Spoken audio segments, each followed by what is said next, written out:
Good morning, beloved. Good morning, good afternoon, good evening. Whenever it is that you are watching the broadcast. Hello, hello, hello, hello, hello. It is wonderful to connect with you to say hi, hello. How do you do? What's going on with you? That's a bit much. That's a bit much. It's a bit much for this morning. What is going on with you? For those of you who will be live, yes, yes, yes. I love it. I love it. I love it. I love it. Let's do this. For those of you who will hashtag it and replay it. Okay, all right, all right. I appreciate that. For those of you who will be on and I don't know you on and I might not never know you on, I am grateful for you. And then for those of you who will be used by Papa at some point down the road to encourage this girl, I got my paparazzi bag out, okay? Because I don't know what earring I want to put on. To encourage this girl, I am grateful, grateful, grateful, grateful, grateful, grateful. I don't want none of this stuff in here. I am grateful for you. I'm grateful for how you show up. Grateful for who you are, for what you do, for how you bless, bless, bless, bless, and bless. So, all right. We're not doing nothing out of that. We're gonna do these.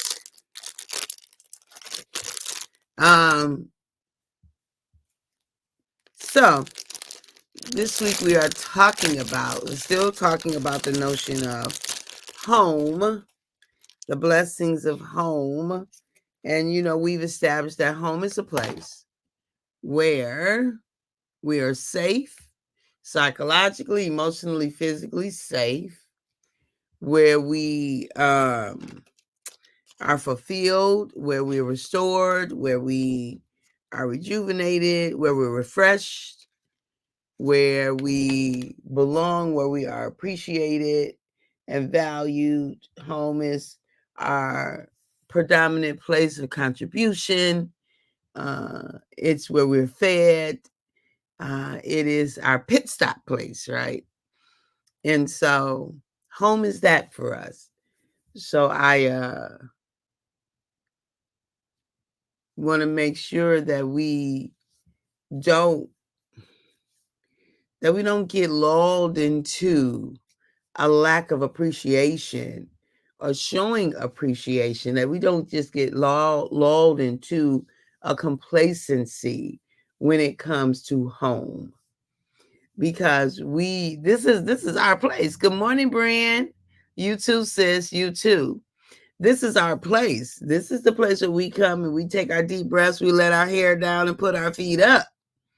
This is that place. And so since it is, we want to make sure that we are appreciating, right? There's a statement that says that what you appreciate appreciates, okay?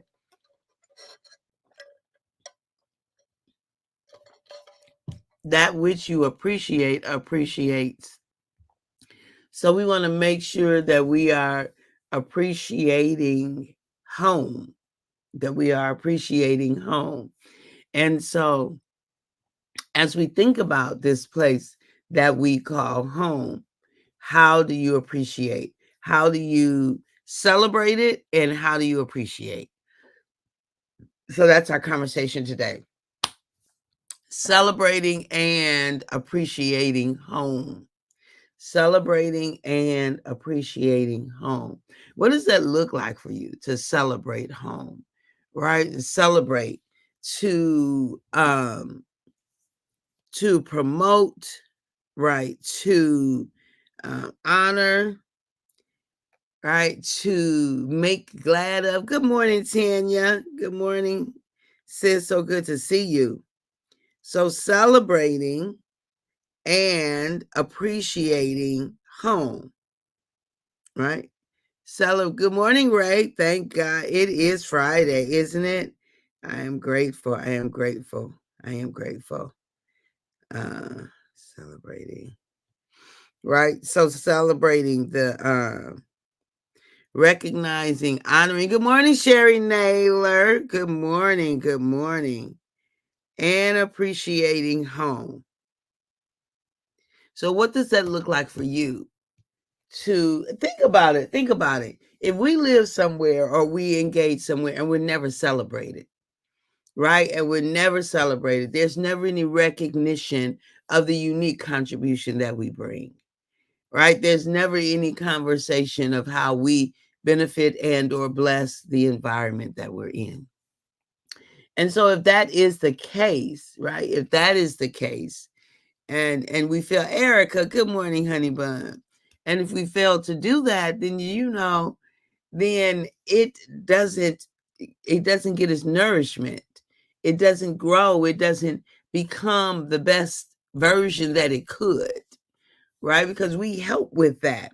So I don't know if you've ever heard of, read about, seen these experiments where researchers will have 3 different plants, right? And they have one plant where this one plant only gets sunlight and soil, the normal things. Another plant gets sunlight and soil, but it's spoken negatively to. And then another plant gets sunlight and soil, but it's spoken positively to. Hands down, y'all, hands down, without question, the research shows that that plant that was spoken positively to on a consistent basis is the one that flourished most. Hands down, that flourished most, right? The one that was spoken negatively to, it suffered the most. The one that just got the soil and the sunlight and the water for all, then it grew normally. But the one that got all of the normal stuff plus celebration and appreciation, plus positive affirmative words, it grew exponentially. And we are the same. Okay? We are the same. We benefit from life-giving input. Okay? We benefit from life-giving input. Anybody out there don't benefit from life-giving input? Talk to me, because I want to have a private conversation with you to see what makes you different. Like, how are you different? But we all benefit, beloved, from life-giving input. So let me just say this. So then, what you say to you matters. Okay? What you say to you matters. If we all benefit from life-giving input, then what you say to you matters. First and foremost, there's a quote that I'm not going to be able to totally say, but it's something about, it's not what other people say that matters, it's what you whisper to yourself that matters most. What you say to yourself that matters most. So you see.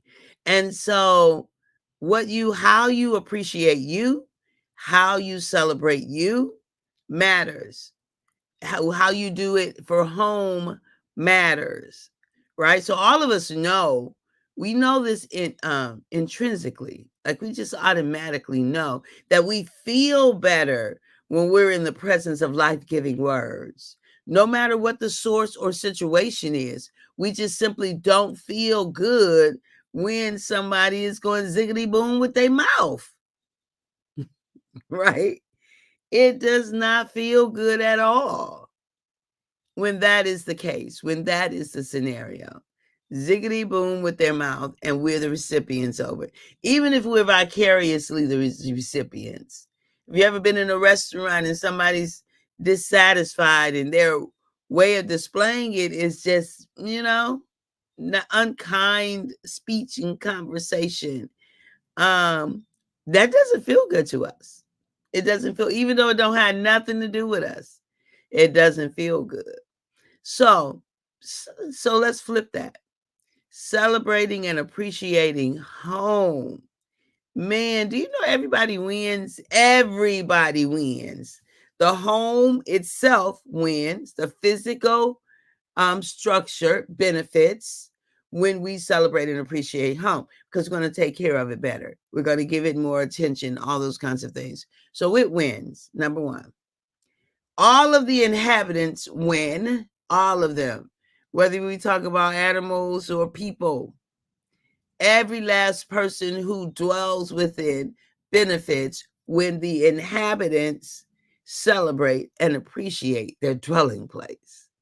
I'm just saying, everybody wins when we celebrate and appreciate the dwelling place. Everybody wins. And then, good morning, Fred. So good to see you, honey. And then, all of those who visit win. Have you ever walked into someone's home and you're like, oh, it's so peaceful in here? This is such a place of peace. This is such a, hey, Chris, good morning, honey. Say 555. I love it. I love it. So good to see you. Yes. And so my two nephews are Fred and Chris. I love it. I love it. And so when you celebrate and appreciate home, it is a win-win. It's a win-win. Now, let's flip it. When you fail to appreciate or recognize the benefit, celebrate home, everybody loses, and home loses. And those who visit and or impacted by your home loses, right?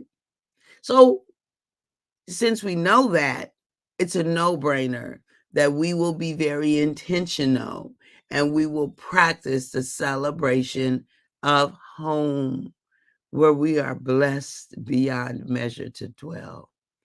Even if you don't like your dwelling place, like I want to live somewhere else, I'm tired of living here. Beloved, that doesn't work. It doesn't work. I'm tired of living here. I don't want to live here. I don't want to be here. It does not work.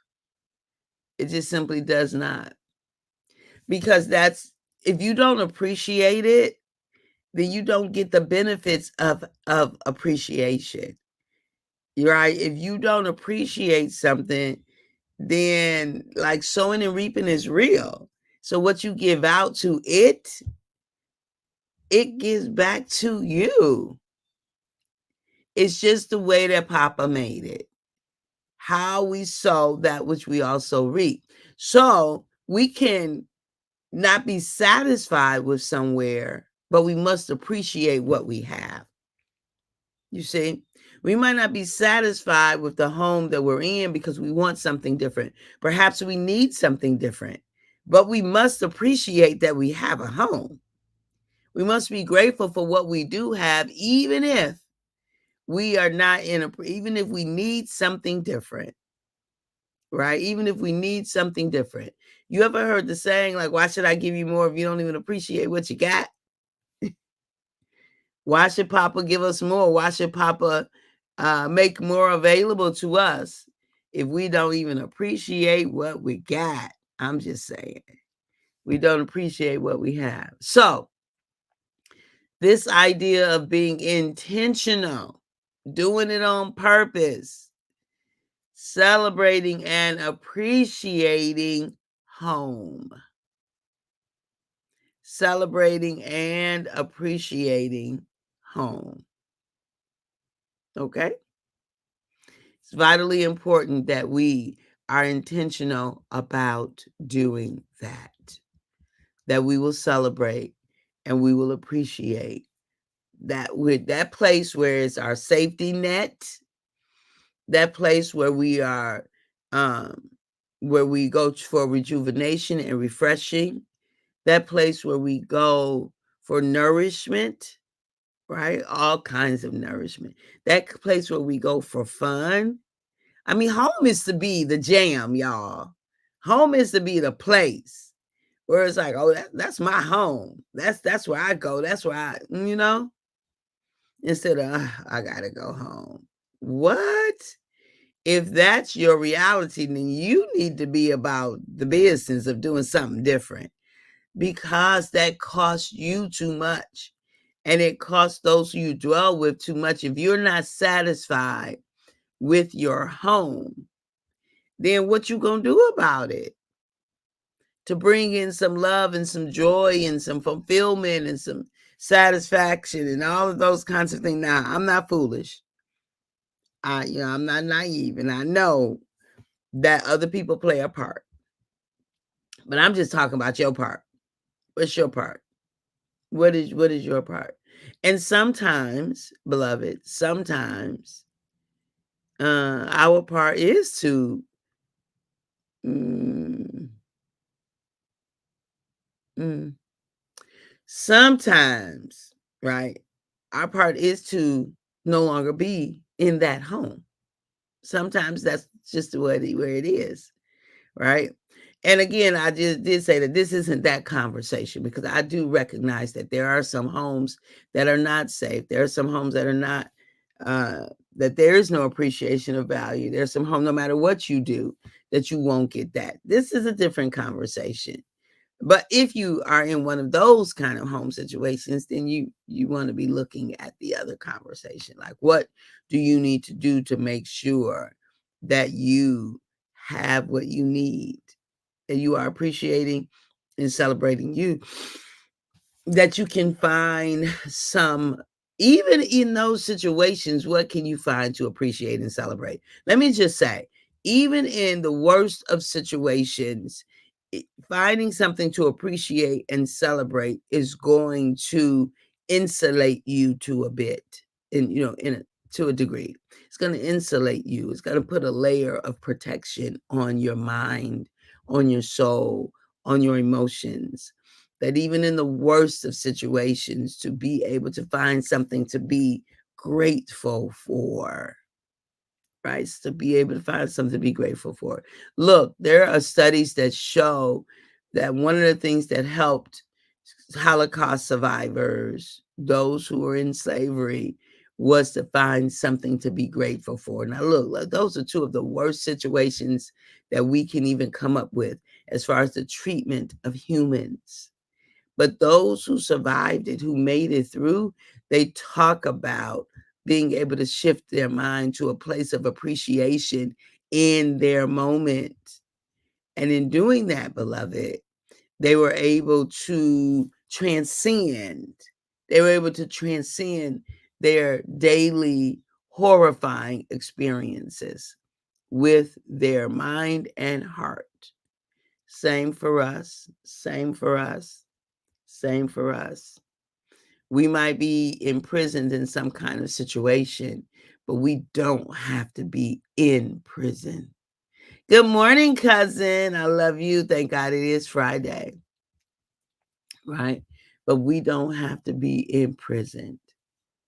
So we might be locked down, right? We might be in a situation that we don't necessarily want to be in as it relates to this thing called home.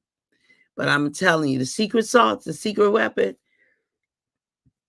find something to celebrate, find something to appreciate, and practice gratitude for that.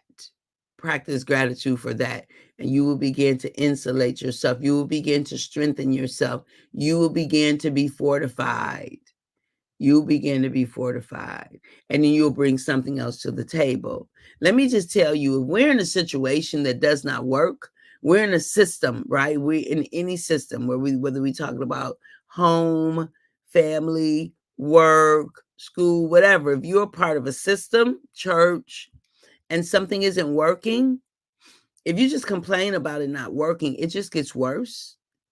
But if you change, which is the only thing you can guarantee, because we can't guarantee that somebody else will. When you change, you will change the system. No system can stay the same when any part of the system changes. No system can stay the same. The system must change because a part of it has, right?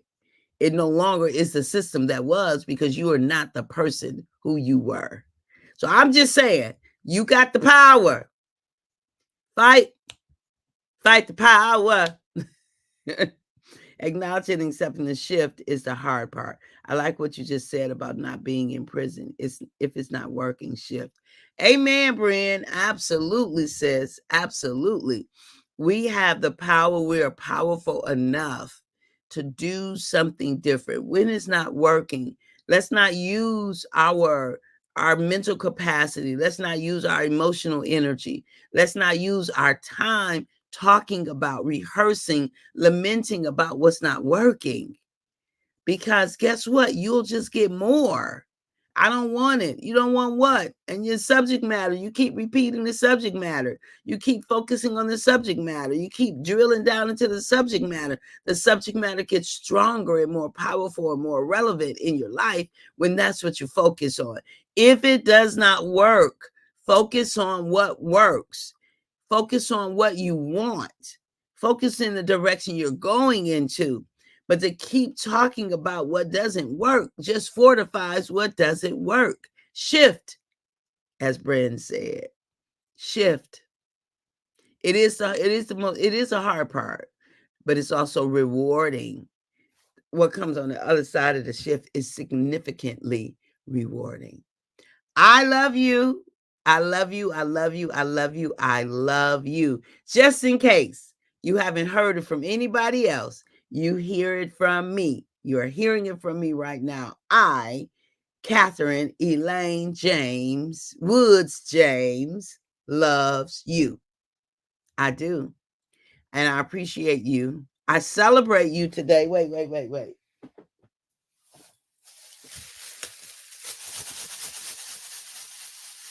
I celebrate each and every one of you today for your unique contribution to Papa's universe, for how you show up, for how you are a blessing, for the added value that you are an irreplaceable, unrepeatable, remarkable miracle with your own special brand of brilliance. I do indeed celebrate you today. All right, now, let that be the start of the continuation of your day, and take that and run with it. Oh, thanks, Brian. Thanks, sis. I appreciate you. Thank you for the love. Thank you, Erica. I receive all the love like I receive it. I am grateful for it. At the moment, like y'all know I say this all the time, but I just need you to hear it. I need you to hear it one more time and hear it at your soul's level, because it'll make a difference. Thank you, Tanya. Thank you. At the moment that Abba, Papa, Elohim, El Shaddai, the creator of the universe, the all-powerful one, gave you his breath, Pneuma, he breathed the breath of life into us and we became a living soul, we gave up the right to not be amazing. So at the moment that Abba gave us our breath, we forfeited the right to not be amazing. You are such an amazing, precious individual that cannot be duplicated, replicated, cannot be done over. You are unique in your own right. Lean into that without apology and magnify your uniqueness. Magnify that. And all of us will be blessed beyond measure when we all lean into the gift that we are. When a gift realizes it's a gift, oh my God, its presence illuminates everything that it touches, illuminates everything that it engages. Okay? All right. I feel philosophical. I'm going to get off the line now. Talk to you soon, beloved.